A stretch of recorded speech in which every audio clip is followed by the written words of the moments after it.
नमस्कार बंधुरा आज के आमार रेसिपि हलो चिकेन चाप।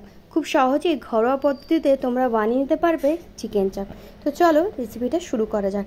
प्रथमे एखाने आमी चापेर जोन्नो 500 ग्राम मतो चिकेन नियेछि। आमी एखाने जेरकम पिस निচ্ছি তোমরা চাইলে এরকমই নিতে পারো বা চিকেন চাপের জন্য যেরকম বড় বড় পিস দরকার হয় সেগুলো কিন্তু নিতে পারো। তো এটাকে ম্যারিনেট করব আদা রসুন পেস্ট 3 চামচ মতো টক দই আর এখানে একটা ভাজা মশলা বানিয়ে রেখেছি সেটা দিয়ে কিন্তু ভালোভাবে চিকেনটাকে ম্যারিনেট করে রেখে দেব প্রায় 2 ঘন্টা মতো।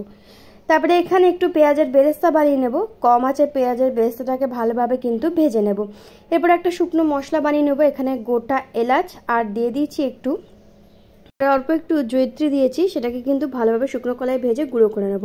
এবারে কড়াই দিয়েছি কিছুটা সাদা তেল, এর মধ্যে দিয়ে দিয়েছি কয়েকটা কাজু আর তার সাথে দিয়েছি 2 চামচ মতো পোস্ত।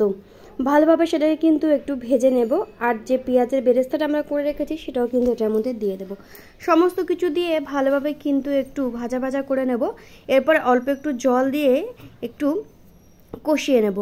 যখন ঠান্ডা হয়ে যাবে এটার কিন্তু একটা স্মুথ পেস্ট আমরা বানিয়ে রেখে দেব।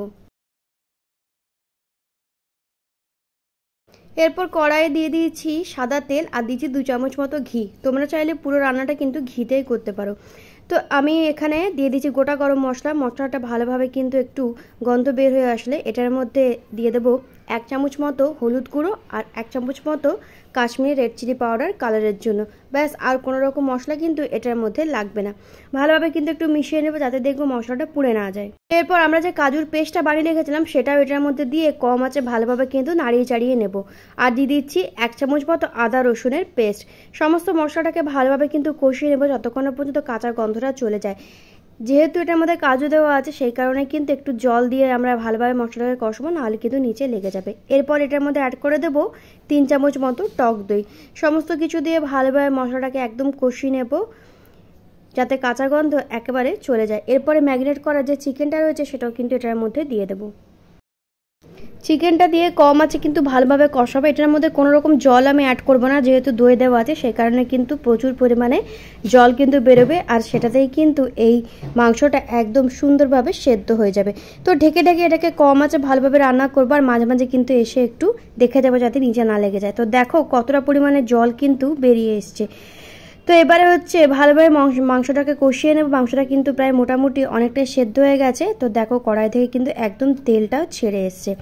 এর পর্যায়ে এটার মধ্যে আমরা যে ভাজা মশলাটা করে রেখেছিলাম সেটাও দিয়ে দেব আর অ্যাড করব 1 চামচ মতো গোলাপ জল আর অল্প একটু দিয়ে দেবো মিঠা আতর। তো ব্যাস, আমাদের চিকেন চাপ একদম কিন্তু রেডি হয়ে গেছে। এটাকে সার্ভ করেছিলাম আমি বাসন্তী পোলাও দিয়ে। এটা কিন্তু নান দিয়ে খেতেও কিন্তু খুবই ভালো লাগবে। এছাড়াও ফ্রাইড রাইস দিয়েও কিন্তু তোমরা ট্রাই করতে পারো। তো বাড়িতে বানিয়ে অবশ্যই ট্রাই করো। কেমন লাগলো আজকের রেসিপিটা জানাতে ভুলো না। আর কিছু ভালো লেগে থাকলে অবশ্যই চ্যানেলটা ফলো করে যেও।